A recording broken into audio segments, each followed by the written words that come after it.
Assalamualaikum teman-teman. Selamat datang di podcast Pemikiran Islam, tempat kita menggali pemikiran dan ajaran para tokoh besar dalam sejarah Islam. Dengan saya Tarisa Fitria dan teman saya ada Risma Fatmawati dan Uum Nur Umayyah. Pada episode kali ini kita akan membahas salah satu tokoh paling berpengaruh dalam dunia filsafat Islam, yaitu Imam Al-Ghazali. Nah, di mana Imam Al-Ghazali bukan hanya seorang filsuf tetapi juga seorang teolog dan sufi yang telah memberikan kontribusi besar terhadap perkembangan pemikiran Islam, khususnya dalam menyatukan ilmu pengetahuan dengan spiritualitas. Dari karyanya yang sangat terkenal seperti Tahaffut al-Falasifah dan Ihya Ulumuddin, pemikiran Al-Ghazali terus mempengaruhi banyak generasi. Nah, kali ini kita akan membahas lebih dalam tentang latar belakang hidupnya, filsafat yang ia anut, dan bagaimana pemikirannya mempengaruhi tasawuf dan perkembangan ilmu pengetahuan di dunia Islam. Jadi mari kita mulai perjalanan kita untuk memahami lebih jauh tentang Imam Al-Ghazali, sosok yang menjadi jembatan antara akal dan iman dalam tradisi Islam.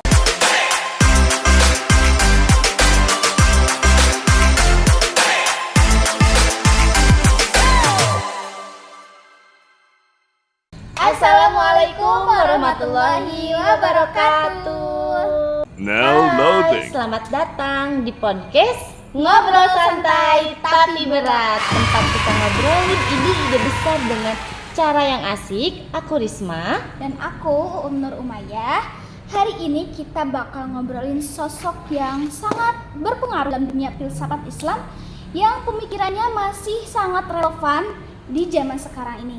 Siapa coba? Ya? Lihat di sini Al-Ghazali. Ya. Nah, kamu tahu nggak sih Kak, kalau Al-Ghazali itu sering dibilang Hujjatul Islam alias the prop of Islam. Katanya sih dia itu nggak cuma paham agama tapi juga filsafat, logika, bahkan sains. Gokil banget nggak tuh Kak? Keren banget sih itu. Tapi kadang kalau kita dengar nama Al-Ghazali, aku langsung keinget terhadap soal kritikannya terhadap filsafat. Dia sempat nulis buku yang sangat kontroversial pada masanya yang judulnya Tahaffut al-Falasifah atau Keracunan. Itu tuh jadi smackdown-nya para filsuf waktu loh. Iya sih, tapi tunggu dulu, nggak fair juga kalau kita cuman bahas kritiknya ya. Sebelum itu kita harus paham dulu siapa Al-Ghazali yang bikin dia spesial, siap buat nostalgia ke abad 11. Siapa itu Al-Ghazali?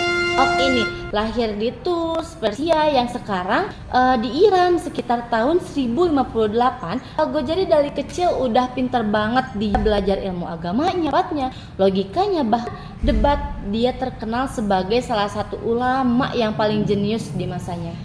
Oh iya, katanya sih ya, waktu beliau umur 34 tahun, beliau ini sudah jadi profesor di madrasah yang paling bergengsi di Baghdad. Tapi yang bikin menarik tuh hidupnya nggak cuma soal pencapaian intelektual loh. Beliau juga ngalamin eksistensial krisis. Pernah dengar ceritanya nggak? Dia tiba-tiba berhenti ngajar dan pergi bertapa. Wah, iya ya, aku pernah dengar kayaknya waktu itu beliau itu ngerasa ilmunya kayak kosong, nggak membawa dia pada kebahagiaan spiritual. Jadi dia ninggalin semuanya, entah itu ngajarnya dan lain sebagainya, untuk mencari makna hidup. Ini jadi titik balik besar buat beliau sih. Banget sih, setelah betapa selama bertahun-tahun dia menulis karyanya, Master Flash-nya Ihya Ulumuddin, menghidupkan ilmu-ilmu agama. Nah, di buku ini juga beliau cuma bahas soal agama tapi juga gimana caranya hidup dengan hati yang bersih dan bahagia.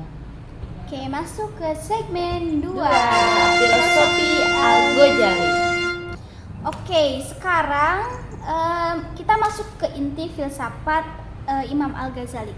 Kalau kita rangkum, inti pemikirannya itu tentang keseimbangan antara akal, wahyu, ilmu, dan iman. Jadi akal dengan wahyu, ilmu, dan iman. Iya, betul. Menurut beliau itu akal penting banget loh. Tapi akal itu pasti punya batas ya Kak. Ada hal-hal yang punya cuma kita bisa pahami lewat wahyu gitu, atau pengalaman spiritualnya.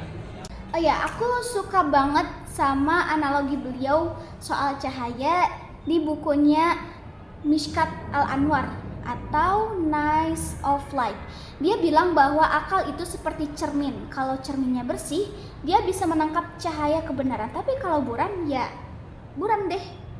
Keren ya. Terus di sisi lain juga Al-Ghazali juga sempat mengkritik para filsuf muslim yang sebelum-sebelumnya seperti Ibnu Sina dan Al-Farabi itu karena menurut beliau mereka itu terlalu mengandalkan akal sampai lupa pada wahyunya. Tapi di sini dia nggak bilang bahwa filsafat itu salah ya. Beliau justru pakai filsafat untuk menunjukkan kelemahan filsafat. Contohnya, dia pakai logika Aristoteles untuk mengkritik logika itu sendiri. Jadi kayak bilang ini tuh penting, tapi nggak cukup gitu. Segmen 3 relevansi hari ini. Nah, sekarang yang akan lebih seru nih pemikiran Al-Ghazali ini masih relevan nggak sih Kak untuk di zaman sekarang ini? Menurut aku sih relevan banget ya. Salah satu idenya yang paling relevan itu soal keseimbangan antara akal dan hati. Di zaman yang serba teknologi dan logika ini, kita sering lupa kalau kebahagiaan itu juga butuh hati yang tenang. Setuju, bener. Apalagi konsep beliau soal tasawuf itu atau dari spiritualitas Islam. Beliau mengajarkan kita buat nggak cuma fokus ke ritualnya, tapi juga introspeksi, memperbaiki niat dan memahami makna di balik ibadahnya. Nah, betul sekali. Dan beliau juga ngajarin kita untuk nggak terlalu sibuk debat soal teori, tapi lebih fokus ke amal yang nyata. Kalau menurut apa ide Imam Al-Ghazali paling relevan buat kita sekarang? Mungkin kalau pentingnya itu pasti dalam ya Kak, dalam ilmu pengetahuan di dunia yang penuh hoax ini gitu, dan pasti banyak manipulasi data. Nah, Al-Ghazali itu mengajarkan bahwa ilmunya itu harus dipakai buat kebaikan, bukan sekedar buat berdebat. Wah, ngobrolin Al-Ghazali emang gak ada habisnya ya. Dari filsafat tasawuf sampai etika, serasa makin paham nih gimana pentingnya menyeimbangkan antara akal dan hati. Iya, bener banget. Mudah-mudahan di obrolan kita hari ini, di pembahasan kita ini bisa bikin kalian mendengarkan, kalian menontonkan jadi lebih penasaran sama karya beliau. Coba deh baca dari bukunya Ihya Ulumuddin atau minimal cari ringkasan di internet, dijamin inspirasi banget. Sampai di sini dulu podcast kita kali ini. Jangan lupa follow, share, dan kasih tahu kita topik apa yang mau kalian dengar di episode berikutnya. Sampai jumpa di episode berikutnya.